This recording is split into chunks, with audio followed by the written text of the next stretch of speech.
Hello everyone. आजचा विषय आहे मी घेऊन आली आहे तो पुन्हा पुन्हा जो मी रिपीट करते तोच विषय आहे, पण त्याची बॅकग्राऊंड खूप वेगळी आहे. मी का हे बोलते हे पुढे उलगडेलच तुम्हाला सगळ्यांना. तर कम्युनिकेशन आणि बेटर कम्युनिकेशन आणि हेल्दी कॉन्व्हर्सेशन याच विषयावर मी बोलणार आहे. तर हे पुन्हा बोलण्याचा उद्देश हाच आहे. बऱ्याच दिवसांनी मी गेल्या गुरुवारी आले होते, आज मी व्हिडिओ टाकते आहे. त्याचं कारण असं आहे की मी एका प्रोजेक्टवर काम करते आहे सध्या.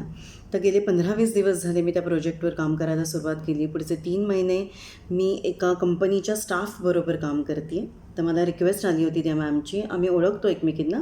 तर त्यांची रिक्वेस्ट आली होती की माझ्या स्टुडंट्ससाठी आणि माझ्या स्टाफ मेंबर्ससाठी तुम्ही सेशन्स घ्या. तर आम्ही स्टार्ट आत्ता स्टाफपासून केलेली आहे.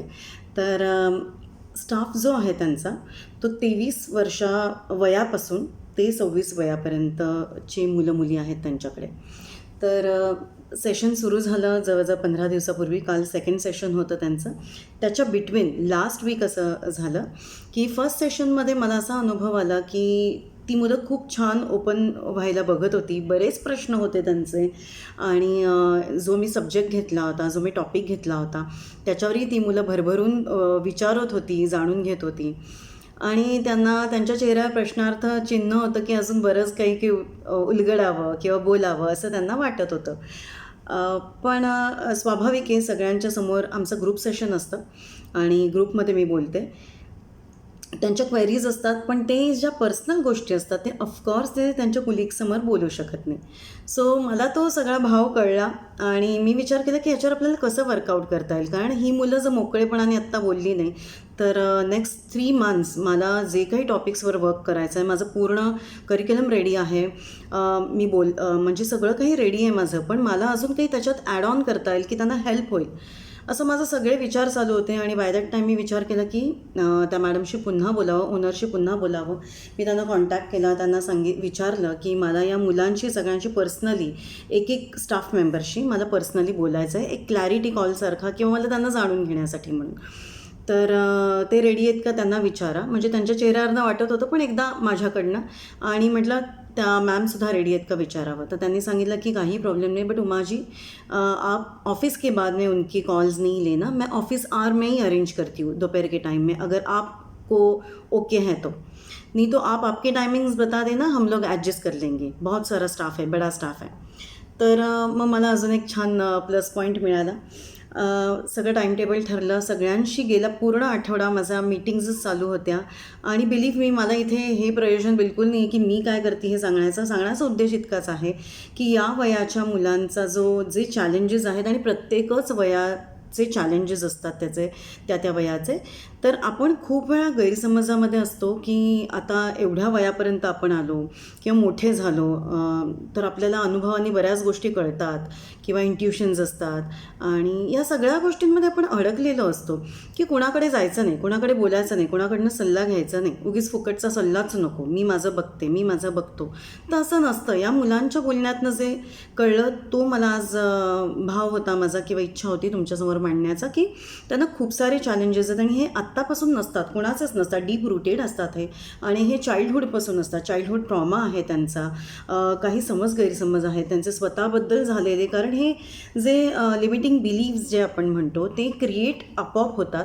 ते अनकॉन्शियस माइंडमध्ये आपले इतके पक्के बसलेले असतात की तुम्ही कधीही काही वागताना बोलताना ते पकडून तुम्ही बोलत असता. तुमचे थॉट प्रोसेसेस त्याच प्रकारे जात असतात आणि हे आपल्याला अजिबात कळत नाही. तर चाइल्डहूड ट्रॉमाज आहेत त्यांचे. काही पेरेंट्सकडनं आलेले, नातेवाईकांचे अनुभव आहेत, शाळेत कॉलेजमध्ये आलेले, किंवा जर कोणी एक्स असेल तर त्यांच्यापासून आलेले. तर असे बऱ्याच गोष्टी आहेत.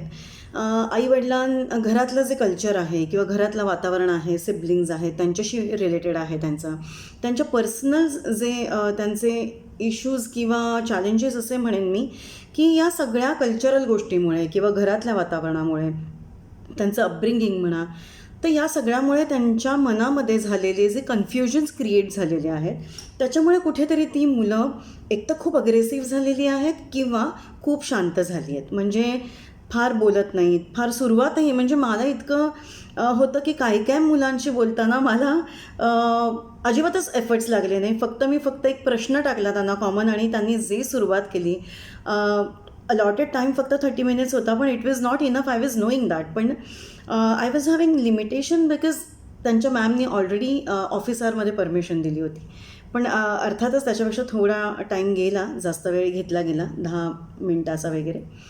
आणि या मुलांनी इतकं मोकळेपण, आणि काही मुलांना मात्र त्यांना विचारून मग ती मुलं उलगडली, तोपर्यंत वेळ संपत आली होती. पण एक गोष्ट मला नक्की कळली की आपण विचार करतो की या वयामध्ये जे चॅलेंजेस असतील ते तसेच आहेत आपल्या विचारांप्रमाणे, तर तसे नाही आहे. त्याच्याही बऱ्याच गोष्टी मला समजल्या या मुलांकडनं. त्यांची उत्सुकता बघितली की पुढचे सगळे सेशन्स आहेत ते आम्ही अटेंड करू, आम्ही सगळा होमवर्क करू तुम्ही दिलेला. आणि त्यांना मी इमिजिएटली एकच होमवर्क म्हणण्यापेक्षा एक इन्साईट तुमच्या ज्या आहेत, तुमचं जे लर्निंग आहे, तुम्हाला आज काय फील झालं या 1 to 1 सेशनमधनं, जे आपण पर्सनल घेतले ते, या सगळ्या गोष्टी त्यांना सांगितलं होतं की पेपरवर उतरवा. शॉर्ट असेल, लाँग असेल, कितीही लाँग असू देत, कितीही शॉर्ट असू देत, पण तुमच्या भावना ज्या आहेत त्या मला जाणून घ्यायच्या आहेत की तुम्हाला बोलल्यावर कसं फील झालं, त्याच्या आधी तुम्ही काय फील करत होता. आणि बिलीव्ह मी, त्यांनी इतकं सुंदर लिहिलं. काही मुलांनी असं छान अगदी चित्र काढून हे केलं की असं मध्ये मी खूप आधी फिअरमध्ये जगायचे, मग मी कशामुळे होतं असं असं अगदी छान कोणी कोणी डायग्राम्स काढली, कोणी कोणी इतकी मोठी लेटर्स लिहिली.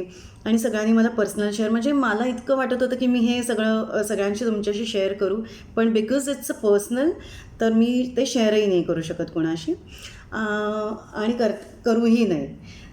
तर खूप छान वाटलं मला, म्हणजे ते सगळी लेटर्स वाचून मला असं वाटलं की आपण जास्तीत जास्त लोकांपर्यंत पोचलं पाहिजे. आपण प्रत्येकाचीच ही आपली ड्युटी आहे. तर आपल्या घरातल्यांबरोबर आपल्याला मोकळेपणाने, आणि मोकळेपणापेक्षा सुद्धा सगळ्यात महत्त्वाचं इथे हा पार्ट येतो की ट्रस्ट निर्माण व्हावा लागतो. आणि मी त्यांना विचारलं की तुम्हाला नक्की वाटतं आहे ना, हे बघा म्हटलं ही गोष्ट जी आहे ती सिक्रेटली आहे, तुम्ही काहीही बोललात तरी. त्या मुलांनी सांगितलं की आमच्या मॅम खूप चांगल्या आहेत, त्यांनी तुम्हाला बोलवलं आहे म्हणजे आम्हाला विश्वास आहे आणि आम्ही सगळं तुम्हाला शेअर करतो आहे म्हणूनच. आणि त्यांनी ते तसंच लेटर्सही सगळी लिहिली. ते सांगण्याचा उद्देश आहे की ट्रस्ट असावा लागतो, तो ट्रस्ट बिल्ड करावा लागतो. मग ते पेरेंट्स आणि मुलांमध्ये असू देत, सिबलिंग्समध्ये असू देत, फ्रेंड्समध्ये असू देत, कोणीही असू देत किंवा पार्टनर असू देत, तो ट्रस्ट बिल्ड करावा लागतो की आपल्याशी कुठलंही सिक्रेट किंवा मनातली कुठलीही, ज्याला आपण सिली थिंग्स म्हणतो किंवा सिली थॉट्स म्हणतो, ते सुद्धा शेअर करता आले पाहिजे. म्हणजे मन मोकळं होतं माणसाचं. तर ते करण्यासाठी सुद्धा तो एक ट्रस्ट असला पाहिजे, तो क्रिएट करता आला पाहिजे आपल्याला.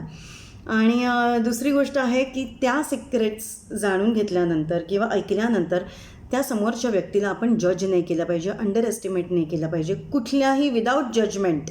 जर तुम्हाला जाता येत असेल तरच त्या व्यक्तीचं तुम्ही ऐकून घ्या, नाहीतर तुम्ही स्वतः आधी कुठल्या तरी गर्तेत असाल, कुठल्या तरी पेनमध्ये असाल, नोईंगली अननोईंगलीसुद्धा तुम्हाला इरिटेशन असेल, तुम्हाला कुठल्या तरी गोष्टी असतील, आणि तुम्ही जर समोरच्याची जबाबदारी घेतली तर बऱ्याचदा असं होतं की तुमचे जे बोलता बोलता सल्ले देतो आपण, असं काही मुद्दामून नोईंगली असं नाही की नाही तू असं केलं पाहिजे, पण ते सुद्धा कधी कधी रॉंग पडू शकतात. आणि राईट अँड रॉंग असं काही नसतं, पण मग त्या व्यक्तीच्या आयुष्यावर काय परिणाम होईल हे आपल्याला सांगता येत नाही. सो आपल्याला आधी त्या व्यक्तींना पूर्ण समजून घ्यावं लागतं. असं आपल्याला वाटतं की आपला खूप जवळची व्यक्ती आहे, मला माहिती आहे, लहानपणापासून बघितलं आहे, माझा मित्रच आहे, माझी मैत्रीण आहे, माझा भाऊच आहे, but it's not like that. त्यांच्या मनात खूप काही डीप डाऊन रुतलेलं असतं. तर ते जाणून घेण्यासाठी आपल्याला सगळ्यांना अगदी स्वतःवर वर्क करायचं आहे, मग तो ट्रस्ट निर्माण करायचा आहे आणि सगळ्यांना हेल्प करायची आहे. त्यासाठी जर घरातले एल्डर्स असतील आणि कोणी असेल तर तुम्ही त्यांच्याशी नक्की बोला, ज्यांच्यावर तुमचा खूप विश्वास आहे. नाही तर तज्ज्ञांशी नक्की बोलू शकता तुम्ही. त्याच्यामध्ये काहीही चुकीचं नाही आहे की मला काहीतरी होतं आहे किंवा मी काही वेडी आहे का किंवा वेडा आहे का किंवा मला काही प्रॉब्लेम्स आहेत का माझ्यामध्ये. प्रॉब्लेम्स आहेत म्हणून नाही, पण नोईंगली अननोईंगली खूप सारी डीप रूटेड आपल्या आतमध्ये गोष्टी असतात, ज्या बोलल्या गेल्याने आपण मोकळे होतो आणि मोकळा श्वास घेऊ शकतो, शांतपणे जगू शकतो, आणि बरेच मार्ग आपल्याला उलगडू शकतात त्याच्यातनं. बरोबर आहे. सो ती साफसफाई होणं, डिक्लटर होणं या सगळ्या थॉट्सना, तर या गोष्टी खूप महत्त्वाच्या आहेत. डिक्लेटरिंग हा पार्ट खूप महत्त्वाचा आहे आपल्या प्रत्येकाच्या आयुष्यात. तर तुम्हाला जर काहीही क्वेरीज असतील नक्की मला पिंग करा माझ्या नंबरवर, मी खाली देईन डिस्क्रिप्शन बॉक्समध्ये. तर नक्की कॉन्टॅक्ट करा, नक्की क्वेरीज विचारा, क्वेश्चन्स विचारा. आपण कनेक्ट होऊयात एक दिवस ठरवून, आणि तुमच्या सगळ्यांच्या आनंदी आयुष्यासाठी आणि बेटर कम्युनिकेशनसाठी आणि तुम्हाला सगळ्यांना ट्रस्टवर्दी असं कोणीतरी मिळावं अशी माझी मनापासून इच्छा आहे. पण मन मोकळेपणाने बोला आणि मन मोकळेपणाने हसा आणि जगा. थँक्यू.